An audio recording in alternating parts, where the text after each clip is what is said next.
বন্ধুরা, আমি আজকে বরবটি আলুর একটা সুন্দর রেসিপি তৈরি করছি। প্রথমে পেঁয়াজ দিয়েছি, এখন বরবটি আলুটা ভাপিয়ে নিয়েছি, নেওয়ার পরে এখানে দিয়ে দিলাম। লবণ হলুদ দিয়েছি,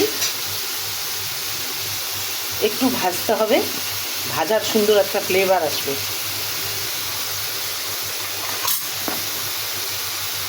এখন আমি একটু কাঁচা পেঁয়াজ দিব, তাহলে মুখে পেঁয়াজ পড়লে খেতে ভালো লাগে, অনেক স্বাদ লাগে। আমার এটা ভাজা হয়ে গেছে, আমি এখন একটু জিরার গুঁড়া দেবো আর একটু মরিচের গুঁড়া দেব। এটা একটু কষায় নেব, সুন্দর করে কষায় নিতে হবে, কষালে ভাল লাগবে খেতে, খুব মজা লাগে। এর মধ্যে আমি এখন মাছের একটা মাথা দেব। মাথাটাকে ভেজে নিয়েছি, ভেজে নেওয়ার পরে এটার সাথে মাছের মাথাটা কষাবো।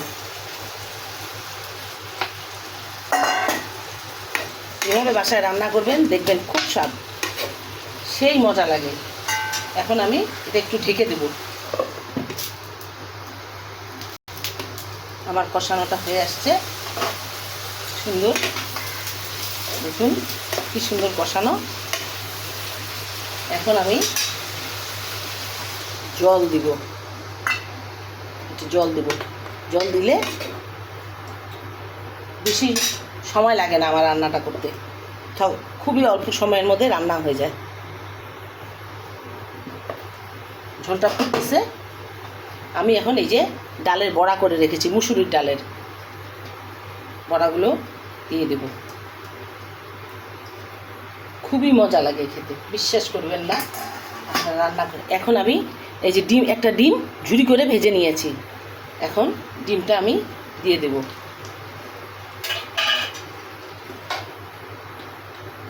অনেক স্বাদ লাগে খেতে।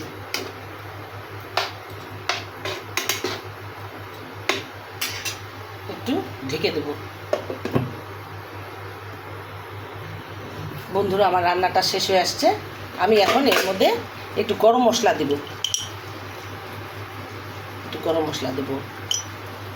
মশলা দেওয়ার পর যদি আপনারা মনে করেন যে চিনি দিবেন না, তাহলে দিবেন না, কিন্তু আমি একটু দিব, না দিলে স্বাদ লাগে না। দিতে না চাইলে মিষ্টিটা দিবেন না। এখন বন্ধুরা, আমার রান্নাটা হয়ে আসলো, শেষ। সবাই ভালো থাকুন, সুস্থ থাকুন, ওকে।